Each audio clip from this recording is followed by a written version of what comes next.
मुख्यमंत्री डॉक्टर मोहन यादव ने अपने आवास पर आयोजित प्रेस वार्ता में राष्ट्रीय परियोजनाओं से संबंधित प्रगति पोर्टल के बारे में पत्रकारों से चर्चा करते हुए कहा कि राजनीतिक आपाधापी में आरोप प्रत्यारोप रहते हैं, लेकिन राज्य में कितनी प्रगति हो रही है, कितनी परियोजनाओं का लाभ प्रदेश को मिल रहा है, ये सुनकर बहुत अच्छा महसूस हो रहा है। उन्होंने शासन के वरिष्ठ अधिकारियों को इसके लिए धन्यवाद देते हुए प्रधानमंत्री नरेंद्र मोदी का विशेष आभार जताया। उन्होंने कहा कि विकास कार्यों की प्रगति की निरंतर और प्रभावी निगरानी में प्रगति पोर्टल आज विभिन्न राज्यों के बीच सशक्त समन्वय का एक प्रभावी मंच बनकर उभरा है। इस पोर्टल के माध्यम से केंद्र सरकार के साथ सरल, सुगम एवं बेहतर परिणाम समन्वय सुनिश्चित हो पाया, जिससे योजनाओं के क्रियान्वयन में गति, पारदर्शिता और जवाबदेही और अधिक सदृढ़ हुई है। उन्होंने कहा कि proactive governance and timely implementation यानी प्रगति पोर्टल से केंद्र और राज्य की डबल इंजन सरकार के प्रभावी समन्वय से प्रदेश में बुनियादी ढांचा और औद्योगिक विकास को अभूतपूर्व गति मिली है। उन्होंने बताया कि भारत सरकार के प्रोजेक्ट मॉनिटरिंग ग्रुप और पीएम प्रगति जैसे तंत्रों के माध्यम से वर्षों से अटकी बड़ी परियोजनाओं को न सिर्फ गति दी गई, बल्कि समयबद्ध और पारदर्शी ढंग से धरातल पर उतारा गया। राजनीतिक आपाधापी में, राजनीतिक व्यवस्थाओं में प्रक्रियात्मक जो सुधार हुए हैं, ये गुड गवर्नेंस की दृष्टि से माननीय प्रधानमंत्री जी ने कम समय में जो बड़ी बड़ी उपलब्धियां हासिल की है, ये उसके प्रमाण है।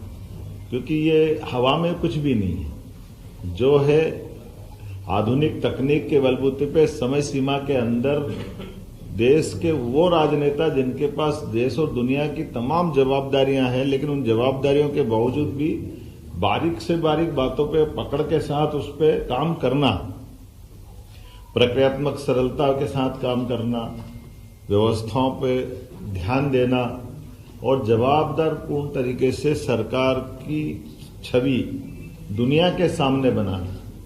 अब ये हमको लाल किले के ऊपर स्वच्छता के अभियान देते हुए भी प्रधानमंत्री दिखाई देते हैं, लेकिन ये भी हमारे लिए सौभाग्य की बात है कि आज के समय में दुनिया का सबसे बड़ा लोकतांत्रिक देश, और हमने सबने देखा कि आमतौर पर वेस्टर्न देशों को हम बड़े मॉडर्न और बहुत आगे बढ़ने वाले और जो कुछ है वही कर सकते हैं, हमारे तो बस की बात ही नहीं, हमारे यहाँ कहाँ संभव होगा।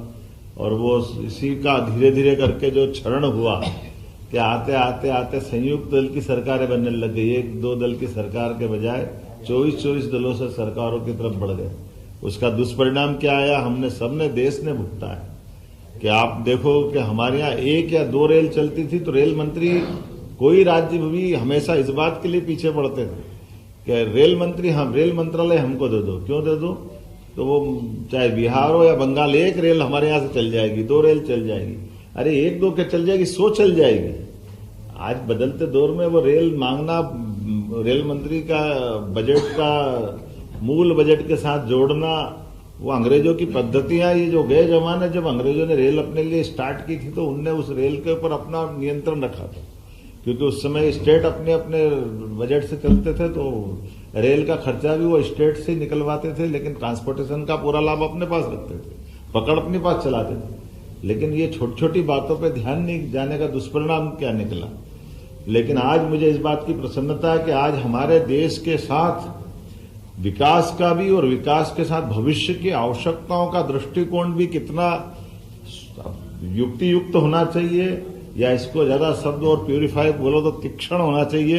कि आज मैं जब थोड़े दिन पहले असम की यात्रा से लौट के आया, और असम के अंदर नागालैंड, मिजोरम और ये जब हमने इन्वेस्टर समिट की, तो इस प्रकार से जब उनने बात, वहां एक पंजाब के एक सरदार जी आए हुए थे इन्वेस्टमेंट कर लिए वहां के मुख्यमंत्री, और उनसे बात करने, तो मैंने कहा आप हमारे यहाँ करो। तो हमने कहा आपके यहाँ क्या दे रहे हो? तो हमने कहा हम भी वही दे रहे हैं, 100 करोड़ के होटल डालोगे 30 करोड़ का आपको अनुदान दे देंगे। उन्होंने कहा ये तो हो गया, अब जीएसटी में क्या कर रहे हो? अब हमारा तो दिमाग घूम गया, जीएसटी में क्या करें हम? तो जीएसटी तो भारत सरकार करेगी, जीएसटी तो जो लगेगी वो तो लेना पड़ेगी। उन्होंने कहा नहीं, यह पूर्वोत्तर राज्यों में भारत सरकार के द्वारा 20 साल तक जीएसटी भी माफ कर दिया। अब ये जो दृष्टिकोण है कि पूर्वोत्तर राज्यों का डेवलपमेंट कराना, तो उनको ये अलग से और क्या प्रमोशन कैसे देना चाहिए। उन्होंने कहा ये प्लाट और भूखंड और इनकी व्यवस्थाओं की जो लागत और उस सब में भी, तो बॉर्डर के अंदर तक सड़क पहुंचाना, बॉर्डर के अंदर तक रेल की लाइन डलवाना, भविष्य में चुनौती के लिए आने वाले समय में जब देश की सीमा सुरक्षित होगी तो देश अच्छा चलेगा। तो ये जो भविष्य की दृष्टि से योजना बनी, और आज भी देखो कितनी अच्छी बात, अभी अनुराग जी बता ही रहे थे कि ये गोंदिया जबलपुर की बात करें तो गोंदिया जबलपुर बोलने से केवल नाम ध्यान में आता कि गोंदिया जबलपुर है, लेकिन गोंदिया जबलपुर में उसमें जो दूसरी चीज देख रहा हूं कि हमारे पास जबलपुर से आने जाने के लिए आज अपना एक रास्ता है बालाघाट, मंडला, सिवनी से नागपुर, मुंबई, कलकत्ता, चेन्नई सीधे जोड़ने का। अब काहे के लिए इटारसी लाओ बार बार जबलपुर से, नहीं तो हम हमेशा जबलपुर ही आना, जबलपुर इटारसी आना पड़ता था। अब इसके बदले में क्या हुआ, सीधा वहीं से कलकत्ता और चेन्नई और सीधी ट्रेन निकल जाएगी जब आगे जाकर गोंदिया से। तो ये जो अंदर के रास्ते हैं, जैसे उदाहरण के लिए अभी अपने को 18,500 करोड़ की रेल लाइन मिली इंदौर मनमाड़, ये प्रगति पोर्टल का लाभ है कि सीधे यहां से अभी वापस रतलाम जाओ, रतलाम से गुजरात जाओ, गुजरात से बंबई जाओ, जरूरत नहीं, सीधे ही डायरेक्ट मनमाड़ निकाल दी इंदौर से, उज्जैन होके। तो ये अपने लिए भविष्य की दृष्टि से एक एक करके कितनी सारी बातें हैं, लेकिन जो मूल बात अपने बीच में है कि राज्यों के बीच राजनीतिक दृष्टि से भले ही हमारी प्रतिद्वंदिता है, मत भिन्नता है, लेकिन देश की दृष्टि से हमारे लिए तमिलनाडु का भी वही महत्व है जो केरल का महत्व है।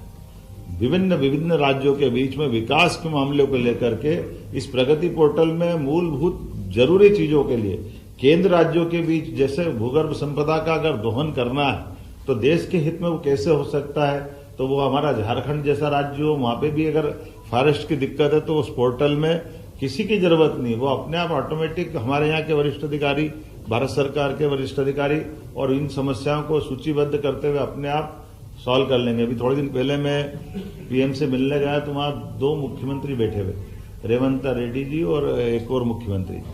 तो हमने कहा आप यहाँ कैसे आए, तो बोले हमारे राज्यों के मसले को लेकर आए। तो हमने कहा ये तो मजाक करी, मेरे परिषद के साथी रेवंता, हम परिषद में पहले थे, आजकल वो कांग्रेस में है।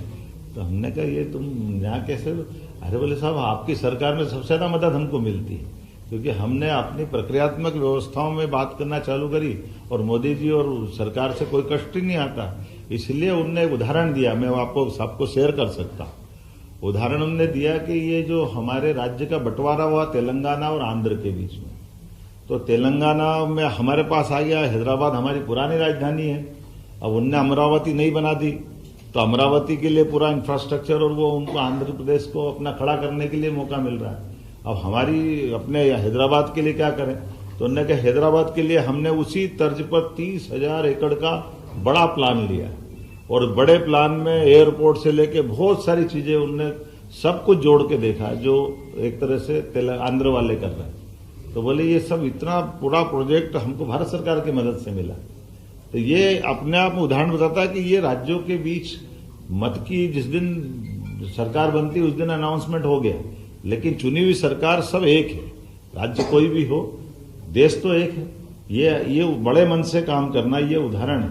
ये उसी प्रकार का उदाहरण है जैसे केन बेतवा नदी जोड़ो अभियान, अभी अटल जी के टाइम चलना था, लेकिन ये चलते चलते खसकते खसकते माननीय मोदी जी के यहाँ तक आया। लेकिन इसी योजना में हमको ध्यान में आया कि 1 लाख करोड़ का निवेश, उसमें 50,000 करोड़ भारत सरकार दे रही, हमारा तो 5% लग रहा है। और अगर इंजीनियर ढंग से प्लान बनाते तो वो हमारा बहुत सारा तो काम वैसे हो जाएगा। ऐसे पीकेसी योजना, पार्वती काली सिंह चंबल योजना, ये राजस्थान से 20 साल से चल रहा था मुझे।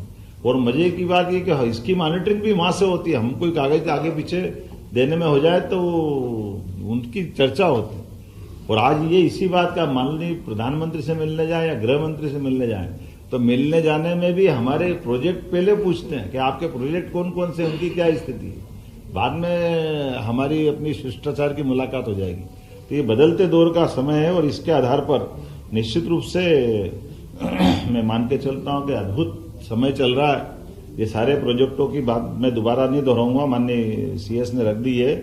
और ये खासकर हमारे लिए कार्य संस्कृति का बदलाव का जो समय आया और राज्य और केंद्र के बीच में जो समन्वय हुआ, और मध्य प्रदेश के परिप्रेक्ष्य में केवल आपको ये आंकड़े में ही ध्यान में आ जाएगा कि 108 परियोजना तो पूर्ण हो गई, उसमें 2,61,340 करोड़ की सफलतापूर्वक चालू हो गई, और ये 5,24,400 करना पड़ेगा कि ये हमारे केंद्र और राज्य की सरकार का फायदा क्या होता है। आपके राज्य का कहीं अच्छा आंकड़ा हो तो हम विधानसभा में उसको भी सुनेंगे, लेकिन ये हमारे माननीय प्रधानमंत्री जी के काम करने का तरीका है। मैं तो ये देख के आनंद आ गया। Bureau report EMS TV।